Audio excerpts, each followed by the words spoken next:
வணக்கம், நான் தான் chef Deena. Welcome back to chef Deena's kitchen. இன்றைக்கி நம்ம கிச்சனில் ரொம்ப சூப்பரான வெஜிடபிள் புலாவ். இதோட இந்த பேபி கார்ன் மசாலா எப்படி பண்ணுறது பார்க்க போகிறோம். இப்போது இந்த ரெசிபிக்கு தேவையான பொருட்கள் என்னென்னு பார்த்தலாமா?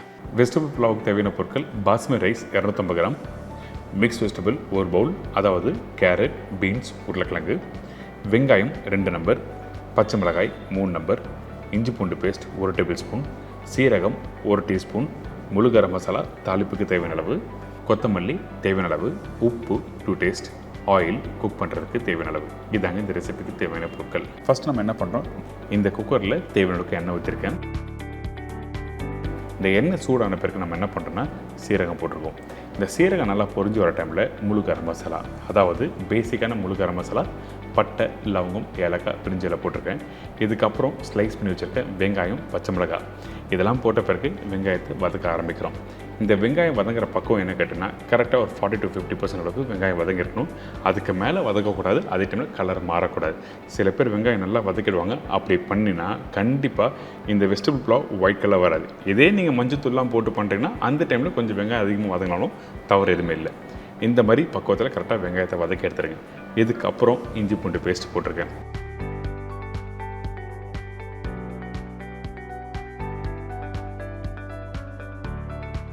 இந்த இஞ்சி பூண்டு பேஸ்ட் போட்ட பிறகு நம்ம என்ன பண்ணுறோன்னா கட் பண்ணி வச்சுருக்க இந்த காய்கறி நான் கேரட், பீன்ஸ், உருளைக்கிழங்கு மட்டும்தான் போட்டிருக்கேன். உங்களுக்கு வேணும்னா ஸ்வீட் கார்ன் போடலாம், பச்சை பட்டாணி போடலாம், மஷ்ரூம் போடலாம். உங்களுக்கு பிடிச்ச மாதிரி காய்கறி எக்ஸ்ட்ரா ஆட் பண்ணிக்கலாம். இதுக்கு பிறகு தேவையான அளவுக்கு உப்பு போட்டு நல்லா மிக்ஸ் பண்ண ஆரம்பிங்க.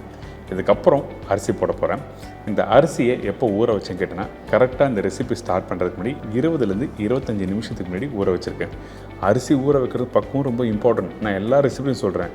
இதுவே அந்த 1 மணி நேரத்துக்கு முன்னாடி நீங்கள் ஊற வச்சுட்டு கரெக்டாக நான் சொன்ன ரேஷில் வாட்டர் ஆட் பண்ணிங்கன்னா கண்டிப்பாக மேஷ் ஆகிறதுக்கு வாய்ப்பு இருக்குது. அதனால தான் கரெக்டாக அரிசி ஊற வைக்கிற பக்கம் சொல்லியிருக்கேன். இதுக்கப்புறம் தண்ணி ஊற்றுற பக்கம், அதாவது 1 கப்பு அரிசிக்கு 1.25 கப்பு அளவுக்கு தண்ணி ஊற்றுறோம்.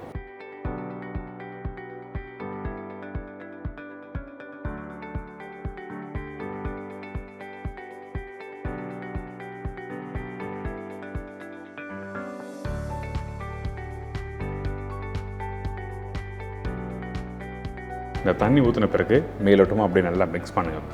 இதுக்கப்புறம் நம்ம என்ன பண்ணுறோம், உப்பு கரெக்டாக இருக்கா சொல்லி செக் பண்ணிக்கோங்க. கடைசியாக கொத்தமல்லி போட்டு மூடி போட ஆரம்பிக்கிறோம்.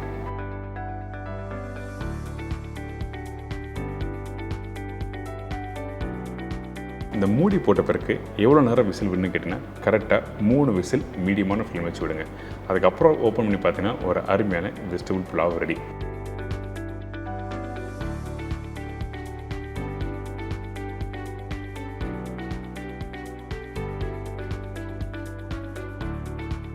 பார்த்தீங்களா, சூப்பராக வந்துருக்குல்ல இந்த வெஜிடபிள் புலாவ். இந்த மாதிரி தான் இருக்கணும் நீங்கள் வீட்டில் பண்ணுவது. கொஞ்சம் ஈரப்பதம் இருக்கணும். ஆனால் இந்த அரிசி வந்து ஒன்றோட ஒன்று ஒட்டிருக்கூடாது. குக் பண்ணி முடித்த பிறகு இந்த மாதிரி தான் உதிரியாக வரணும்.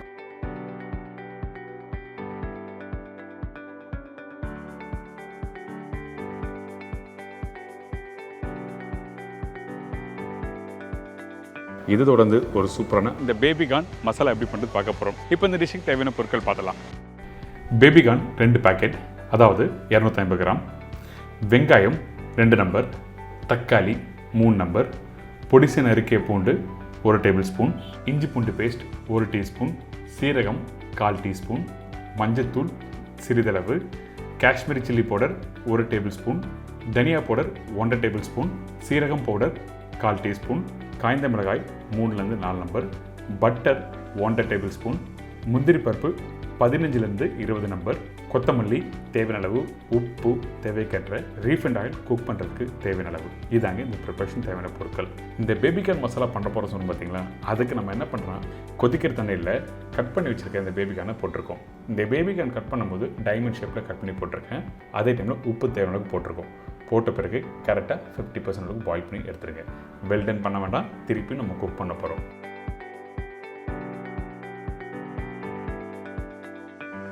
அடுத்தது இன்னொரு கடாயில் எண்ணெய் ஊற்றிருக்கேன். இந்த எண்ணெய் சூடான பிறகு சீரகம் தாளிப்பை போடுறோம். சீரகம் தான் போடணும், வேறு எந்த தாளிப்பும் போடக்கூடாது. அதுக்கு பிறகு பூண்டு பொடிசாக கட் பண்ணி வச்சுருக்க இந்த பூண்டை போட்ட பிறகு அதுக்கப்புறம் வெங்காயம் போடுறோம். சீரகம் பூண்டு ரொம்ப இம்பார்ட்டன்ட் இந்த பேபிகார்ன் மசாலாக்கு. அதனால் சீரகம் பூண்டு போட்ட பிறகு வெங்காயம் போட்டிருக்கோம். இந்த வெங்காயம் கொஞ்சம் நல்லா வதங்கட்டும். ஒரு 50% அளவுக்கு வதங்கணும். அதுக்கு முன்னாடி காஞ்ச மிளகாய் உடைச்சி போடுறோம். நீங்கள் தாளிப்புலையும் போடலாம், இந்த இடத்துலையும் யூஸ் பண்ணிக்கலாம், ஒன்றும் தவறு எதுவுமே இல்லை.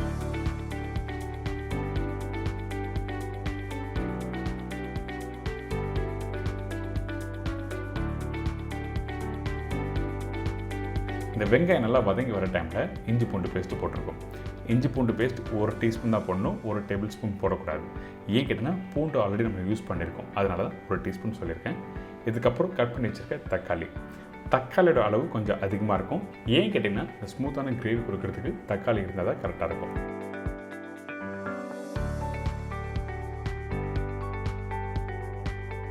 அதுக்கு பிறகு உப்பு போட்டிருக்கேன். அதுக்கப்புறம் மஞ்சத்தூள், சில்லி பவுடர். ரெகுலராக யூஸ் பண்ணுற சில்லி பவுடர் வேறு, காஷ்மீர் சில்லி பவுடர் வேறு. காஷ்மீர் சில்லி பவுடர் கலர் நல்லா கொடுக்கும், காரத்தோட அளவு கம்மியாக இருக்கும். அதனால் காஷ்மீர் சில்லி போட்டிருக்கேன். அதுக்கு பிறகு தனியா பவுடர். இதெல்லாம் போட்ட பிறகு கொஞ்சமாக தண்ணி ஊற்றி மசாலா நல்லா குக் பண்ணுங்கள். இந்த மசாலா எந்த அளவுக்கு நல்லா குக் பண்ணலோ அந்தளவுக்கு பக்குவமாக உங்களுக்கு அந்த ஸ்மூத்தான கிரேவி கிடைக்கும். அதனால் தேவையான அளவுக்கு தண்ணி ஊற்றி இந்த மசாலா ஃபஸ்ட்டு அந்த பச்சை வாசனை போகணும்னு சொல்லி நல்லா குக் பண்ணி எடுத்துருங்க.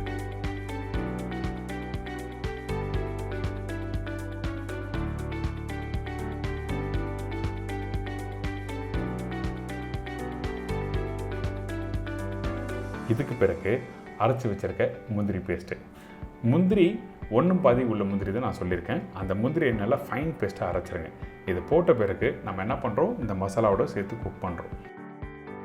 இதுக்கு பிறகு குக் பண்ணுறதுக்கு டைம் ரொம்ப எடுக்கும். குறைஞ்சபட்சம் ஒரு 20லேருந்து 25 நிமிஷம் டைம் எடுக்கும். அதனால் தண்ணி தேவையான ஊற்றி நல்லா குக் பண்ணுங்கள். தண்ணி ஊற்றாமல் குக் பண்ணால் அந்த மசாலா கொதிக்கும் போது மேலே பட ஆரம்பிக்கும். அதனால் தேவையான தண்ணி ஊற்றி திருப்பி குக் பண்ணுறோம்.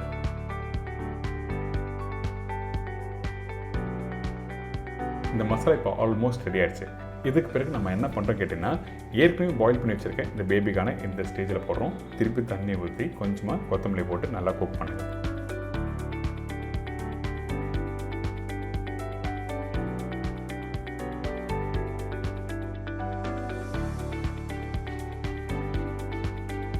நீங்கள் அந்த மசாலா எப்படி ஸ்டெப் பை ஸ்டெப்பாக குக் பண்ணலோ அதான் ரொம்ப முக்கியம். அப்போ தான் உங்களுக்கு கரெக்டாக இருக்கும். இப்போ பார்த்தீங்கன்னா இந்த வெங்காயம் தக்காளி முழுசாக தெரியாது. ஆல்மோஸ்ட் 95% ரெடி ஆகிடுச்சு. அதனால் கொஞ்சம் ஜீரா பவுடர் போட்டிருக்கேன். ஃபைனலாக ஜீரா பவுடர் ரொம்ப இம்பார்ட்டன்ட். அதுக்கு பிறகு கொத்தமல்லி, பட்டர் போட்டிருக்கோம். பட்டர் இன்னொரு 1/2 டேபிள் ஸ்பூன் எக்ஸ்ட்ரா போடணும்னா ஒன்று தவறுனால கண்டிப்பாக யூஸ் பண்ணலாம். இதெல்லாம் போட்டு எடுத்து சர்வ் பண்ணால் ஒரு சூப்பரான பேபிகார்ன் மசாலா ரெடி. கண்டிப்பாக ட்ரை பண்ணி பாருங்கள். இந்த மாதிரி ப்ரிப்பரேஷன் வீட்டில் ரைஸோடு சாப்பிட்லாம். அதே டைமில் சப்பாத்தி, பரோட்டா இட்லியோட தொட்டு சாப்பிட்டா ரொம்ப நல்லாயிருக்கும். அது மட்டும் இல்லை, இந்த ப்ரிப்பரேஷன் இன்கேஸ் நீங்கள் ரெடி பண்ணி கொஞ்சம் மீந்து போயிடுச்சு மறுநாள் எடுத்து சாப்பிட்லாமா அப்படின்னா கண்டிப்பாக சாப்பிட்லாம்.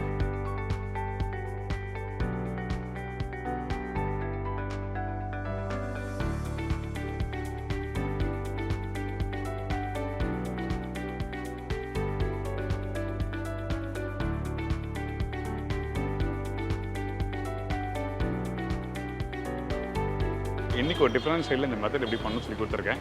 உங்கள் எல்லாருக்கும் ரொம்ப பிடிச்சிட்டு நினைக்கிறேன். மறக்காமல் ஃபீட்பேக் கொடுங்க. இதே மாதிரி நாளைக்கு இன்னொரு சூப்பர் ரெசிபி நினைக்கிறேன். நன்றி, வணக்கம். See you, bye-bye, take care.